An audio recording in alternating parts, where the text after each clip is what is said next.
If you are responsible for higher ed marketing, especially for graduate programs, this is a video you're going to want to save. So I'm Renee Seltzer, owner of Ellison Ellery, and I have been doing graduate school marketing for the past 20 to 25 years. So long time. I wanted to hone in on 3 big points of moving forward with your graduate school marketing. The first one is to figure out what specific ways people are looking for the specific programs that you own.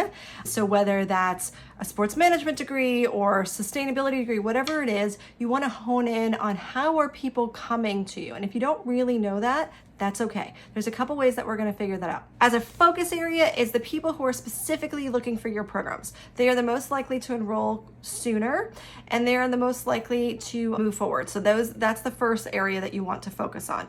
When people are searching for your program, are you showing up? Are you visible? Are you in the areas that they need to be? So that's one. If you go back a step, we're a university or college, and we're here to help students improve their lives. Well, one of the things that we often fail at is we don't give enough information when a student is deciding what program.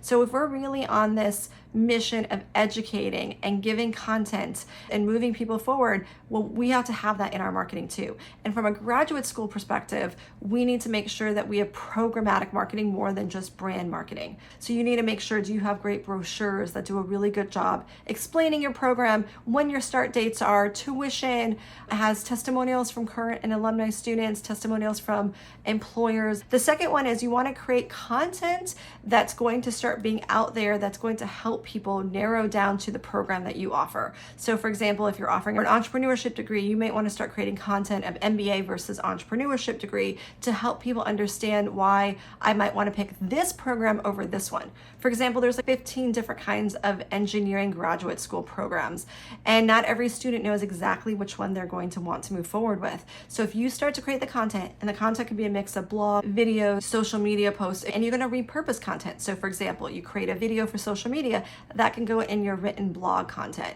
If you go to ellisonellery.com/blogs, you'll get a really good example of how we use so much multimedia inside of our blog posts. We have imagery, we have GIFs, we have video, all to create a more immersive content experience. Those are things that you're going to want to do also.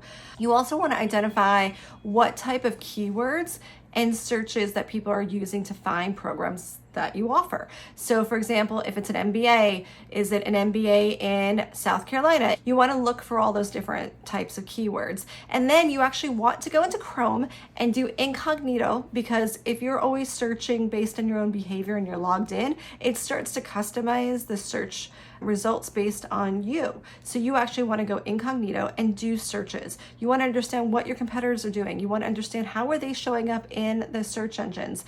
And you also want to do searches directly on things like TikTok and different social media platforms, because especially younger students, and I don't mean like 22 younger or 18, I'm talking about 25, 26, 27, are going directly into TikTok and doing their searches and avoiding Google altogether.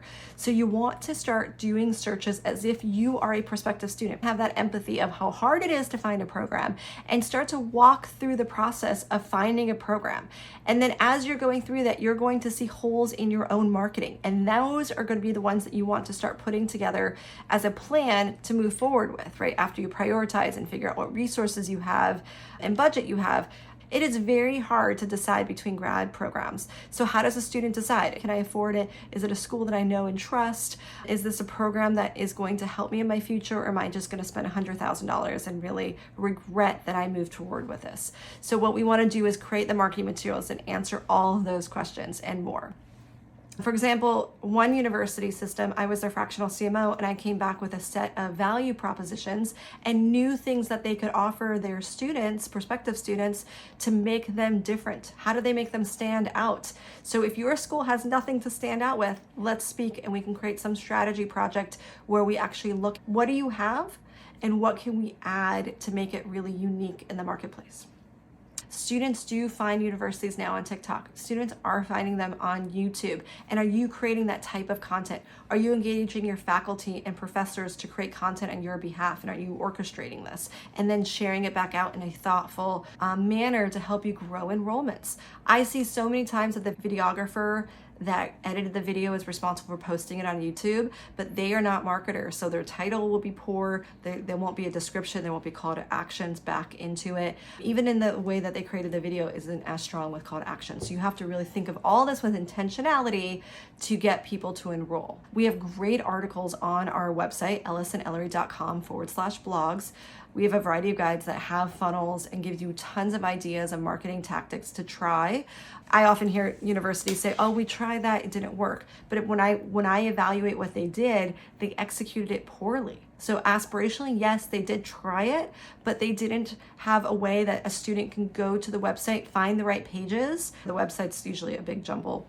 And they didn't have good landing pages. They didn't have a good email sequence follow-up. They had no reps or admissions people contacting the person. It wasn't done right to say, we tried this and it didn't work.